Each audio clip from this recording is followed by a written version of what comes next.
Hello everybody, myself Prasant Mukhopadhyay, faculty member, Electrical Engineering Department, Greater Kolkata College of Engineering and Management. So, in our last class of the power electronics, we have discussed about the parallel and series connection of SCRs.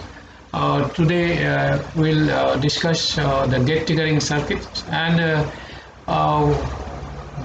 with this discussions we will complete this unit of PNPN devices. So let us start with gate triggering circuits. So actually, what is the function of the gate triggering circuits? So basically, in order to make the thyristor turn on, so we have to inject a small trigger pulse of current, definitely not a continuous current, into the gate terminal when the thyristor in its forward directions. That means anode is positive with respect to cathode for regenerative latching to occur. So generally this trigger pulse need only be of a few microseconds in duration, but the longer the gate pulse is applied, the faster the internal avalanche breakdown occurs, and the faster the turn on time of the thyristors. So basically, though this pulse is of few microseconds, but this this pulse would be longer to apply the faster internal avalanche, to get the faster internal avalanche breakdown to be happen, and faster turnout time of the thyristor to get. But maximum gate current must not be exceeded. So once triggered and fully conducting, the voltage drop across the thyristor anode to cathode is reasonably constant at about 1 volt for all values of anode current up to its rated value. So basically, so once thyristor is on, the so voltage drop across this across thyristor, that means its anode and cathode, it is 1 volt, and so basically then it will act as a switch basically. So though once a thyristor starts to conduct, and it will continues even with no gate signal, so until the anode current decreases below the device's holding current. We have discussed this thing during our say turn off methodology or commutation techniques of the SCRs. And below this holding current value, it automatically turns off, and then unlike bipolar transistors and FETs, thyristors cannot be used for applications or control switching. So thyristors are semiconductor devices that are specifically designed for use in high power switching applications, and do not have the ability of an amplifier, so like FET transistors, etc. So thyristors can operate only in a switching mode, acting like either an open or a closed switch.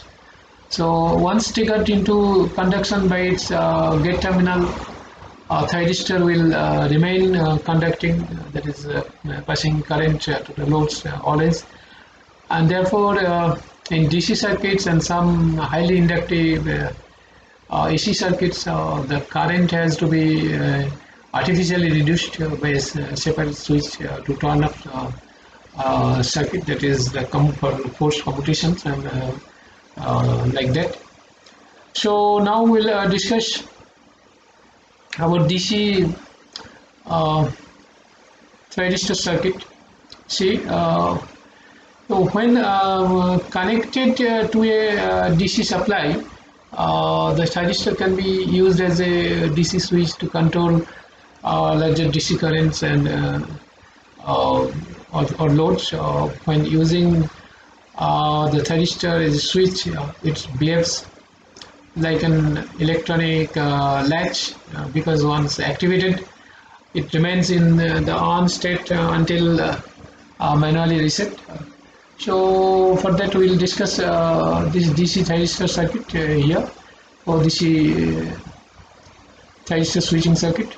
See, the simple on-off thyristor firing circuit uses thyristor as a switch to control a lamp. Even in case of lamp, any load you can put. It may be a motor, it may be a heater, or it may be such any other DC load. Now the thyristor is forward biased.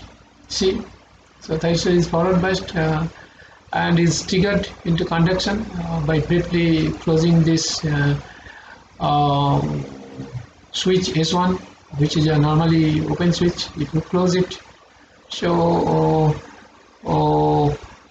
S1 connects the gate terminal C here, so to DC supply via this gate resistors. Okay, this RG, and through this RG current will flow to the gate. Since it's a SCR is a current control device, and a pulse will be given to this gate when it is closed, and as a result thyristor will go on conduction. So but if it is very high, so in that case the pulse or current will be not sufficient enough to trigger this thyristors or SCR. So so value should be say select in such a way that the pulse will be sufficient enough to trigger this SCR. So once the circuit has been turned on, so it self latches and stays on even when the push button is released, providing the load current is more than the thyristor latching current. Okay, and additional operation of the push button, this S1 will have say no effect on the circuit states, as once it is latched and gets loses all its control. So the thyristor is now turned fully on, that is in the conduction mode or conduction state, allowing full load current to allow to the circuit to flow to the device in the forward direction and back to the battery like this. Okay, it is on, so there is no function here, so it is like this. Okay, so one of the main advantages of using thyristor as a switch in a DC circuit is that it has a very high current gain.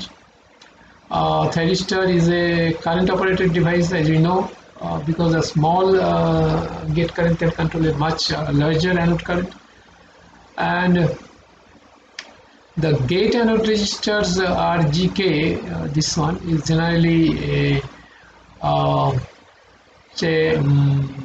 included to reduce the gate sensitivity and increase its DVDT capability, thus preventing false triggering of the device. So as thyristor has self-latched into the on state, the circuit can only be reset by interrupting the power supply and hence reducing the anode current to below the holding current level, that is the minimum current say holding current we have seen. So opening this normally closed switch S2, if we open it then thyristor will, so no supply will be break up, and this thyristor will SCR will force to turned off basically. So so thyristor can only be say off by opening the normally closed push button S2, and it breaks the circuit current and reducing the circuit current below flowing through the thyristor to 0, thus forcing it to turn off. So until the application again of another gate signal, so it will be off.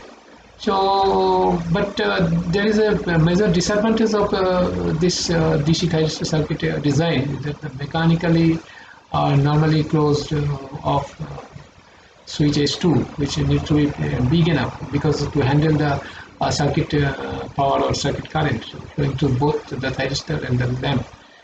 When the contactor is opened, so if this is the case, we could just replace the thyristor with a large mechanical switch.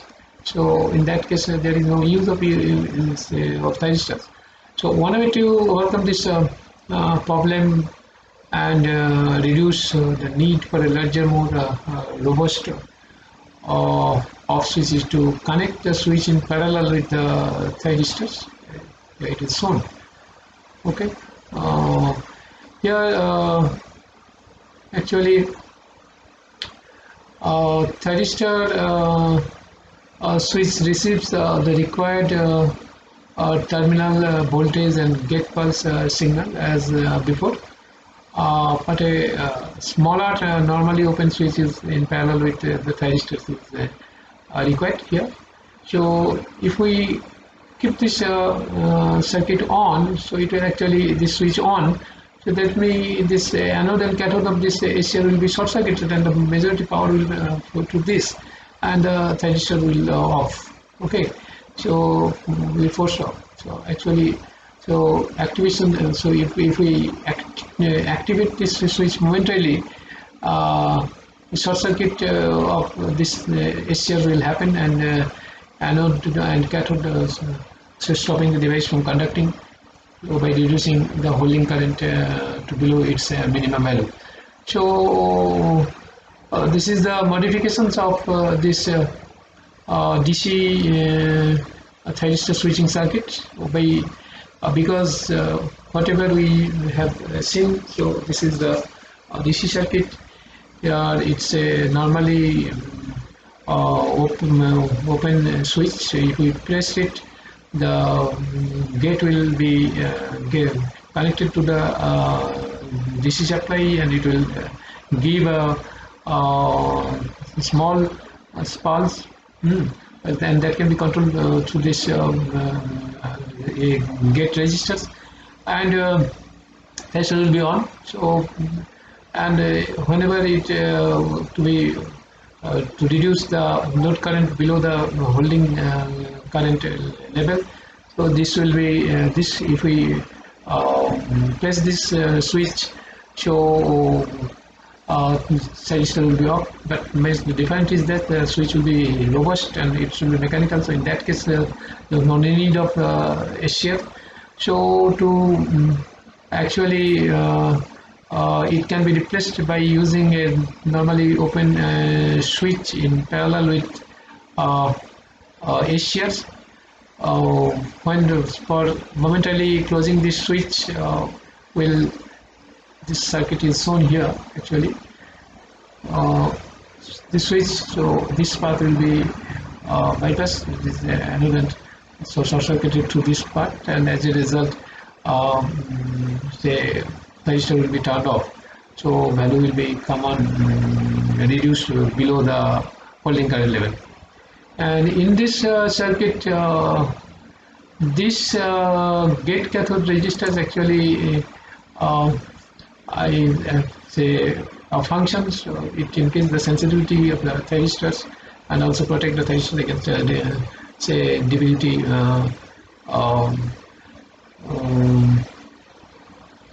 Okay, so this will actually discuss is generally included in the gate sensitivity to reduce the gates, not increase, reduce the gate sensitivity and to increase the DVT capability, thus preventing false triggering of the device. So, so this is about the DC triggering circuit. Okay, DC thyristor switching circuits. So next we'll discuss about say AC thyristor circuit. So let's see how it. Now we'll discuss the AC thyristor circuit. Actually, AC thyristor circuit using for gate triggering. So when connected to an alternating current supply, thyristor behaves differently from the earlier DC triggering circuit.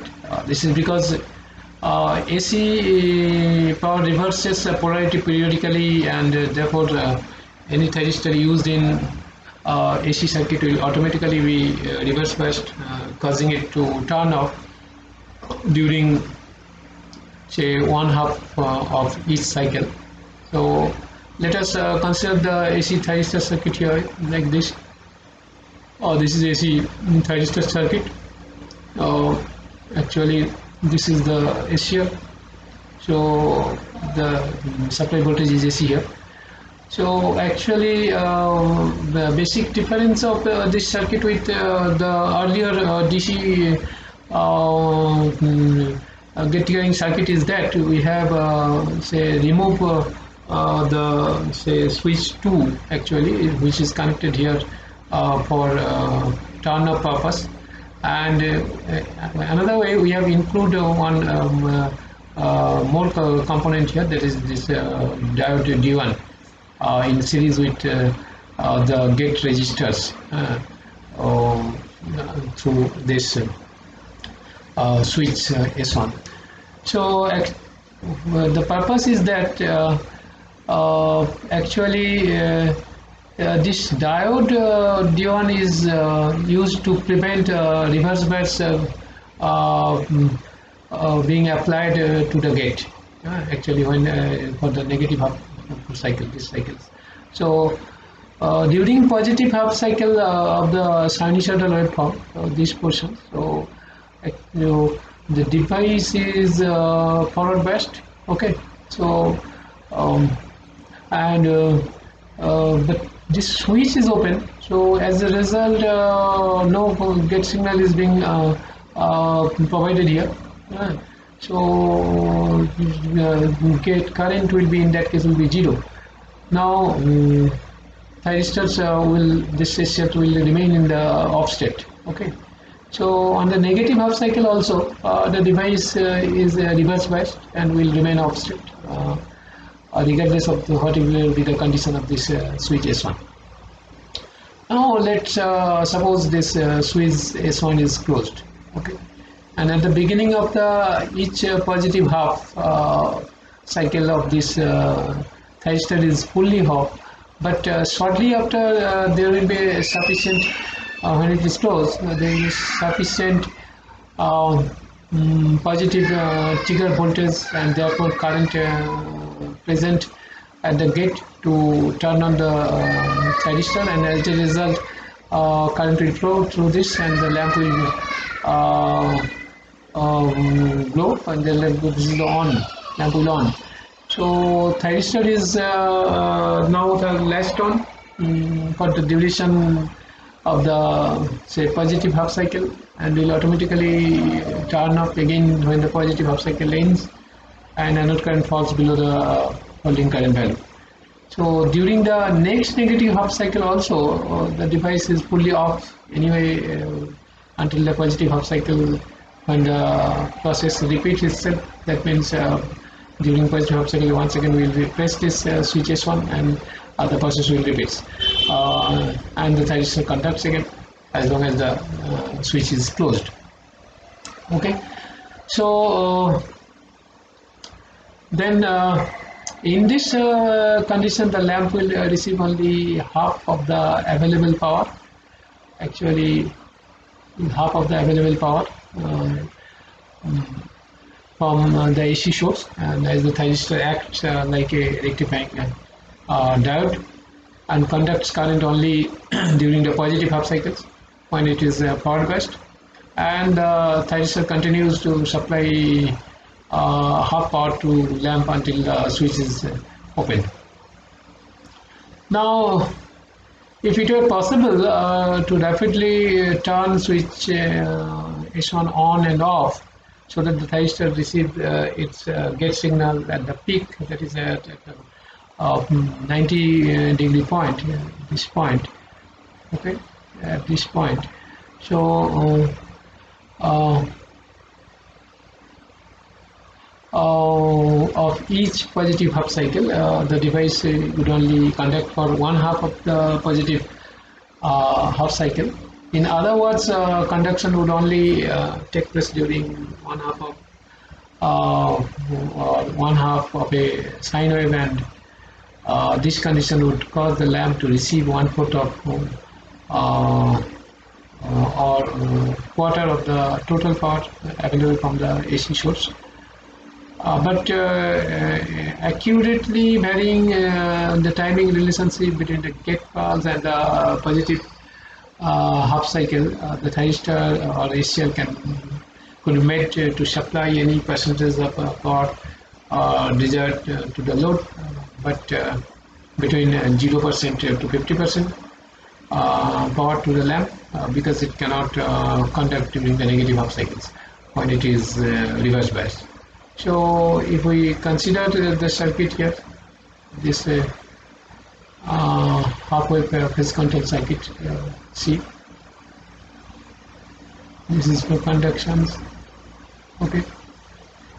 So this half-wave phase control basically most common form of the thyristor AC power control, and it's a basic AC phase control circuit, and can be constructed like this. Thyristor gate voltage is derived from the RC charging circuit, because this is RC charging circuit. So via this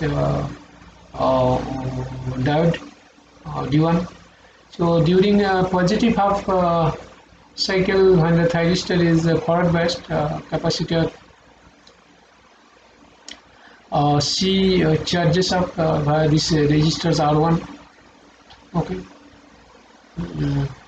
following the AC supply voltage. Gate is activated only when the point A, this point has risen enough to cause the trigger this diode D1 to conduct, and the capacitor discharges into the gate of the thyristors like this, okay. So first it is charged, then this voltage will be discharged to this path, and this actually happen, and the gate is activated only when the voltage at point A has risen enough to cause the trigger diode, this diode D1 to conduct, and the capacitor discharges into the gate of the thyristor to turn it on. And the time duration of the positive half cycle at which conduction starts is controlled by this RC network, this RC time constant set by the variable resistors R1. So increasing the value of R1 has the effect of delaying the triggering voltage and current supplied to the thyristor gate, which in turn causes a lag in the device's conduction time. So by increasing or decreasing this the value of R1, since it's a variable resistance or potentiometer we can use, and by this trigger voltage can be decreased or increased, and so the conduction angle of the thyristor can be controlled. So actually this triggering voltage and current supplied to the thyristors gate, which in turn causes a lag in the device conduction time, and as a result the fraction of the half cycle over which the device conduct can be controlled between 0 and 180 degree, which means that the average power distributed by the lamp can be adjusted. But however, this thyristor is a unidirectional device, so only a maximum of 50% power can be supplied during each positive half cycle. So there are varieties of ways to achieve 100% full wave AC control using thyristors. One way is to include a single thyristor within a diode bridge rectifier.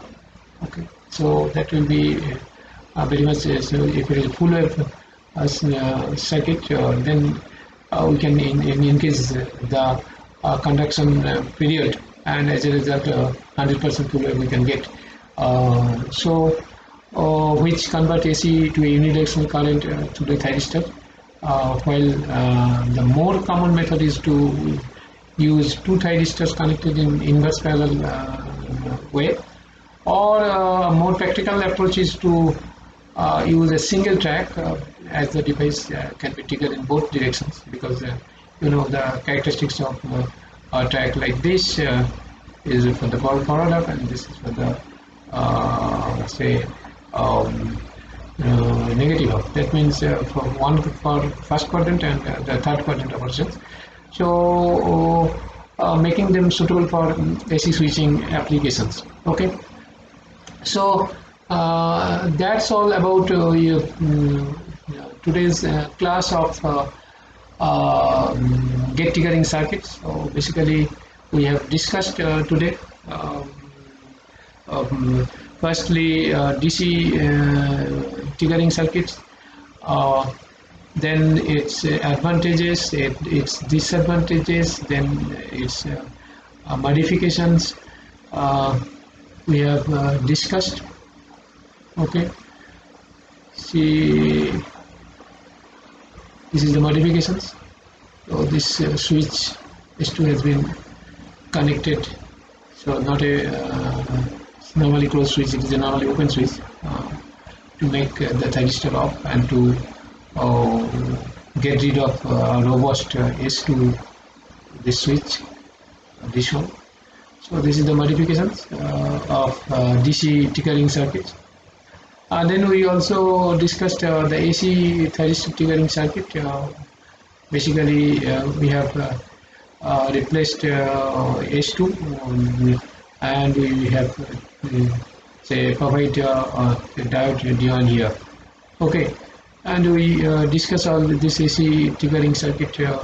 It will be triggered into this first hub when it is this switch is closed, and this gate will be getting sufficient amount of current or gate voltage to make it on, and so that the say anode current will be say above the latching current, and in the negative hub automatically it will be off, and unless and until this switch is on, again in the positive hub it will not conduct. But in this case the only 50% power will be transferred, and we have a modifications here, that is this RC circuit, so that we can change the conduction period. So by increasing or decreasing this value, we can say control the firing angle, that is delay or say first this conductions. And if we want to get the say 100% of the control over it, or 50% power, so we'll connect two SCRs in anti-parallel way, so that